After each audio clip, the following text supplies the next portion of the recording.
अब हम पढ़ते हैं साइक्लोट्रॉन क्या होता है। तो साइक्लोट्रॉन एक ऐसी युक्ति है, एक ऐसी डिवाइस है जिसकी सहायता से आवेशित कण कौन कौन से होंगे और कौन से वाले आवेशित, देखो एक तो होता है अपना इलेक्ट्रॉन, तो इलेक्ट्रॉन पे ऋणात्मक आवेश होता है। एक होता है अपना प्रोटॉन जिस पर होता है धनात्मक आवेश। लेकिन इलेक्ट्रॉन को यहाँ बात नहीं करेंगे, साइक्लोट्रॉन में हम इलेक्ट्रॉन नहीं लेंगे, यहाँ हम प्रोटॉन लेंगे।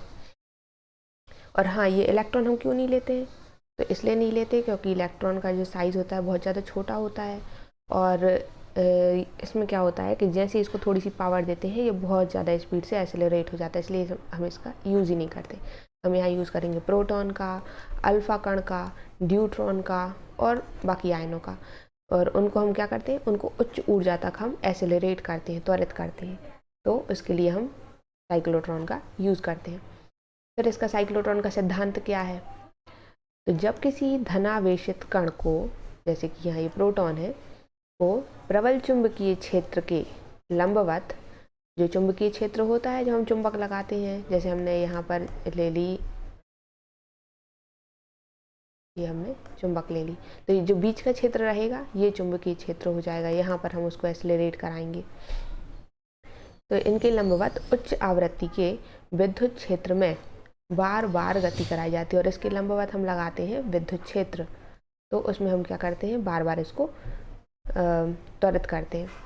अब इससे क्या होता है, तो वह त्वरित होता जाता है और अत्यधिक ऊर्जा प्राप्त कर लेता है। उसको घुमाते हैं बार बार तो वो ज़्यादा से ज़्यादा एनर्जी को प्राप्त कर लेता है। तो जब ज़्यादा एनर्जी आएगी तो वो और स्पीड से भागेगा, तो वो त्वरित हो जाएगा। अब ये है, ऐसा दिखता है साइक्लोट्रॉन। ये हमारी मैग्नेट लगी है, चुंबक लगी है, और यहाँ पर ये हमने, ये होता है D1, ये देखो D जैसा दिख रहा है, ये ऐसा बना है, D जैसा दिख रहा है, एक ये बना है, ये तो लग ही रहा है, उल्टा D लग रहा है, तो इसको कह देते हैं हम D1, इसको हम कहते हैं D2। ये हमारे 2D हो गए। और फिर क्या होता है, अब ये दो चुंबकों के बीच में यहाँ पर हमने बैटरी लगा दी,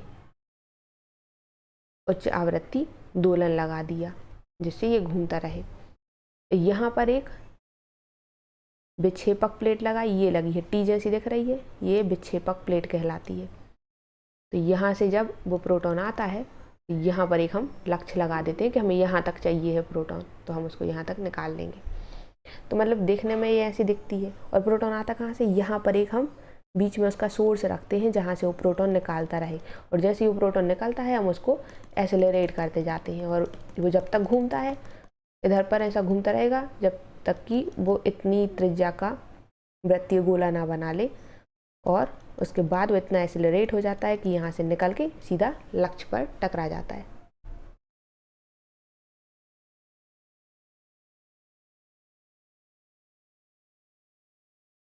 अब इसका देखते हैं, कार्यविधि देख लेते हैं।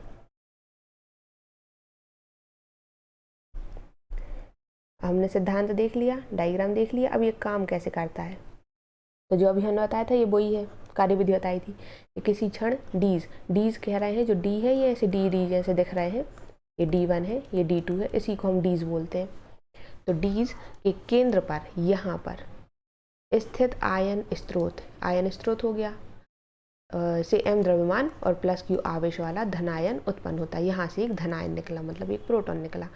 माना इस क्षण D1, तो D1 हमारा ये है, D1 धनात्मक विभव पर है, ये पहले धनात्मक विभव पर है, और D2 जो है ये D2 लिखा है, D2 धनात्मक विभव पर, धनात्मक नहीं, ये आएगा ऋणात्मक विभव पर है। अतः D1 की ओर, तो ये क्या होगा, ये D1 की ओर त्वरित हो जाएगा, यहाँ को जाएगा। अब क्या होगा कि इसके अंदर प्रवेश कर जाता है और खोखले चालक D1 के अंदर विद्युत क्षेत्र शून्य होता है। यहाँ पर अभी कोई विद्युत क्षेत्र नहीं है, अतः उस पर चुंबकीय क्षेत्र कार्य करेगा। अब जहाँ विद्युत क्षेत्र नहीं है तो वहाँ क्या लग जाएगा, चुंबकीय क्षेत्र कार्य कर जाएगा, तो उसे वृत्तीय पथ में मोड़ देगा। और जब चुंबकीय क्षेत्र लगता है, देखो विद्युत क्षेत्र लगता है तो जो हमारा चार्ज है वो तो सीधा चला जाएगा, अगर वहाँ पर कोई दूसरा चार्ज उसको खींच रहा है तो।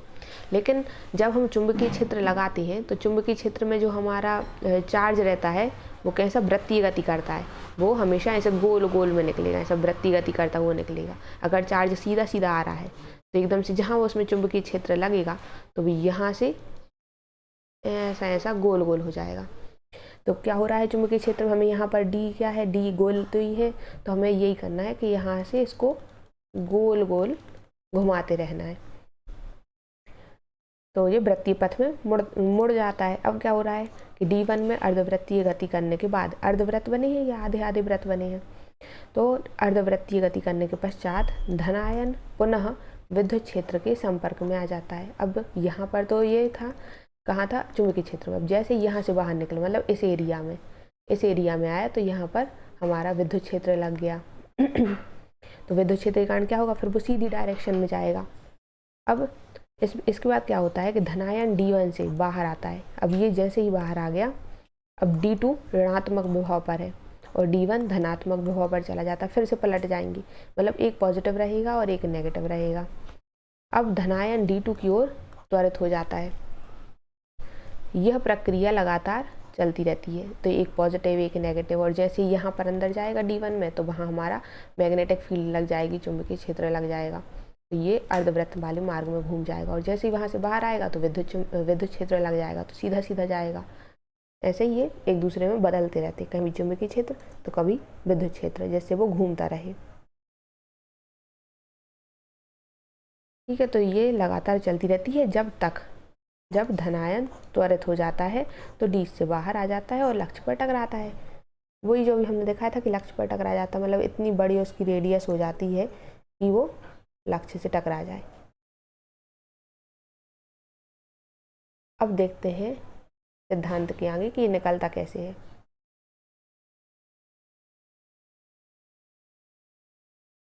तो साइक्लोट्रॉन इस तथ्य पर आधारित है कि जब एक आवेशित कण एक समान चुंबकीय क्षेत्र में लंबवत गति करता है तथा विद्युत क्षेत्र द्वारा लगातार त्वरित होता है तो वह बढ़ती हुई त्रिज्या के सर्पिलाकार पथ का अनुसरण करता है। देख रहे हैं ना, जो यहाँ से क्या हुआ, यहाँ से आया, ये चुंबकीय क्षेत्र लगा, घूम गया, फिर यहाँ आया, चुंबकीय क्षेत्र लगा, घूम गया। तो अब ये क्या हो रहा है, धीमे धीमे इसकी त्रिज्या बढ़ती जा रही है, और मान लो हमारा लक्ष्य यहाँ रखा है और हमें यहाँ तक चाहिए, तो ये आके टकरा गया तो हमारे लक्ष्य तक आ गया, तथा उसकी चाल लगातार, इसकी चाल भी बढ़ती जाएगी और तेज स्पीड से जाएगा ये जल्दी जल्दी। अब माना एक धनावेशित कण जैसे प्रोटॉन चुंबकीय क्षेत्र के लंबवत गति करता है, तो उस पर लगने वाला बल, अब बल कितना लगता है चुंबकीय क्षेत्र में एक पार्टिकल के ऊपर, तो वो होता है बराबर QVB साइन थीटा।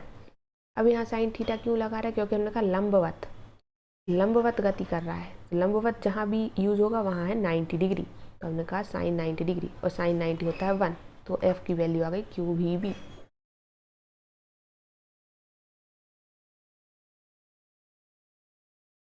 अब माना जो प्रोटॉन है उसमें क्या हो रहा है, उसकी त्रिज्या जो है वो r है, अभिकेंद्रीय बल जो है mv²/r, अभिकेंद्रीय बल तो इतना ही होता है, बराबर mv²/r, और एक हमारा F बराबर आ गया है QVB। तो अब क्या करेंगे, ये दोनों F बराबर रख देंगे। अब यहाँ बराबर रखा तो QVB बराबर mv²/r। अब यहाँ से देखो V से V कैंसिल हो गया, तो बचा यहाँ में क्या निकालेंगे, R निकालेंगे, R बराबर हो जाएगा mv/QB। ये होगा इक्वेशन 1। अब डी के अंदर जो है अर्धवृत्ताकार मार्ग में गति करने में कण को कितना समय लगता है, तो हमें फॉर्मूला पता है, चाल बराबर होता है दूरी बटे समय, तो यहीं से समय निकाल लो, तो समय बराबर क्या हो गया, दूरी बटे चाल, या इसी को हम कह देंगे वेग, चाल की जगह। ठीक है, तो अब दूरी बटे वेग, दूरी कितनी आ गई, तो दूरी आ जाएगी हमारी डीज। अब देखो डीज क्या है, आधा वृत्त है, अगर ये पूरा वृत्त होता तो पूरे वृत्त की परिधि कितनी होती है 2πr, तो आधे वृत्त की कितनी होगी πr, तो ये ही लिख ली है, दूरी हो गई यहाँ पास πr, और वेग कितना हो गया v। अब हम क्या लिख देंगे,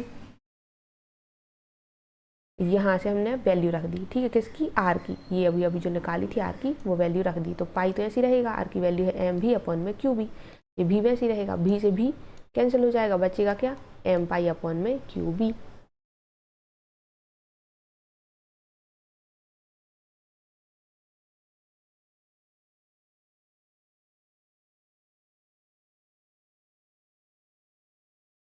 और इसमें एक चीज़ और निकाल लेना, ये आर निकाला हमने, यही आर में से ही हम भी निकाल सकते हैं। भी कैसे, इसकी वैल्यू और निकाल लो, तो ये इन सबको इस साइड ट्रांसफर कर दो, आर क्यू बी अपॉन में एम। तो हमारे पास आ गई भी की वैल्यू, ये भी लिख लेना।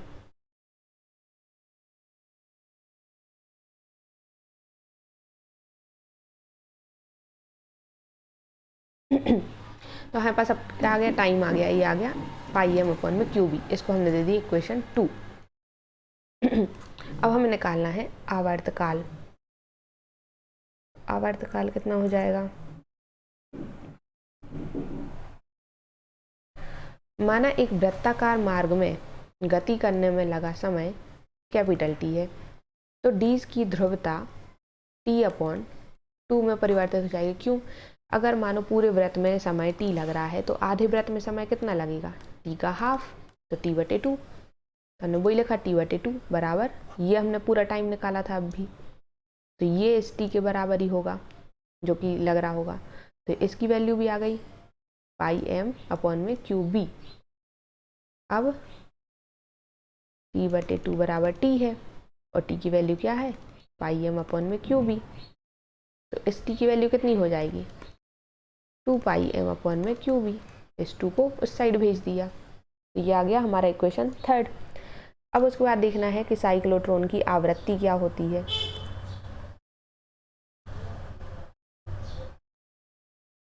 आवृत्ति, ये जो u लिखा है ये u की जगह है न्यू, तो आवृत्ति होती है न्यू बराबर 1 बटे समय। अब समय क्या है, समय है t, तो 1 बटे टी, टी की वैल्यू क्या देख रखी है, 2 पाई एम अपॉन में क्यू बी, तो यहाँ हम क्या, यहाँ पर टी क्या है, 1 के अपॉन में है, 1 के बटे में है, तो ये उल्टा हो जाएगा, तो ये जाएगा क्यू बी अपॉन में 2 पाई एम ऊपर जाके।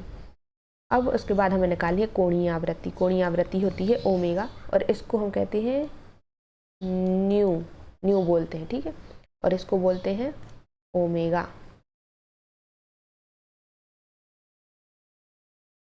तो ये ओमेगा की वैल्यू होती है 2 पाई न्यू।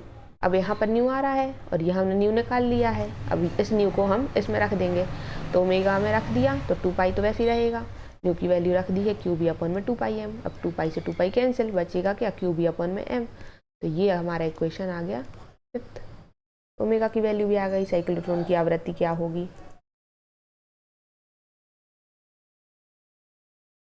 फिर है प्राप्त ऊर्जा, कि उसको कितनी ऊर्जा चाहिए है, तो वो कैसे निकलेगी, आवेशित कण द्वारा प्राप्त ऊर्जा ई बराबर, ऊर्जा कितनी होती है, हाफ एम वी स्क्वायर, ये हमने देखी गतिज ऊर्जा, और गतिज ऊर्जा ली है, गतिज क्यों ली, क्योंकि वो जो हमारा चार्ज है, आवेश है, वो क्या कर रहा है, चल रहा है, तो उसकी क्या होगी, गतिज ऊर्जा होगी। स्थिर होता तो स्थितिज ऊर्जा ले लेते, तो गतिज ऊर्जा लेंगे यहाँ पर, तो हाफ एम वी स्क्वायर। अब भी की वैल्यू हमने अभी शुरुआत में देखी थी, आर में से निकाल ली थी, आर क्यू बी अपॉन में एम, तो अब क्या करेंगे, उसी को हम यहाँ रख देंगे इसमें, अभी हमने रख दिया एनर्जी में, अब क्या करेंगे, इसका स्क्वायर कर लेंगे, तो ये स्क्वायर हो गया, और एम से एम कैंसिल हो जाएगा, तो बचेगा Q square B square R square upon में 2m। अब यहाँ देखा जाए तो एनर्जी किसके प्रोपोर्शनल है, किसके समानुपाती है, तो वो है आर स्क्वायर के समानुपाती।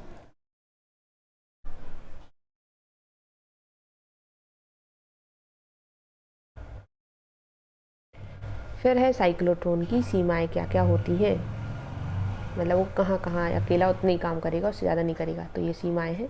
पहला है साइक्लोट्रॉन की सहायता से अनावेशित, ये अनावेशित है, ठीक है, तो अनावेशित कण जैसे कि न्यूट्रॉन को त्वरित नहीं किया जा सकता। देखो हमने कहा कि इलेक्ट्रॉन को तो वैसे ही नहीं कर पा रहा है, साथ में न्यूट्रॉन को भी नहीं कर पा रहा है, हमने सिर्फ प्रोटॉन को करा था, तो यहाँ इन चार्ज को हम त्वरित नहीं कर पाएंगे। और क्या है, साइक्लोट्रॉन में धनायन को एक निश्चित सीमा की चाल से अधिक नहीं किया जा सकता, मतलब इतना है कि हम उतनी स्पीड तक ही ला सकते हैं, उसके आगे नहीं ला सकेंगे। फिर है साइक्लोट्रॉन की सहायता से इलेक्ट्रॉन को त्वरित नहीं किया जा सकता क्योंकि इलेक्ट्रॉन का द्रव्यमान कम होता है, अतः थोड़ी सी ऊर्जा देने पर अत्यधिक बढ़ जाता है। जो भी हमने शुरुआत में बताया था, इलेक्ट्रॉन को नहीं कर पाते। ये हो गई इसकी सीमाएं।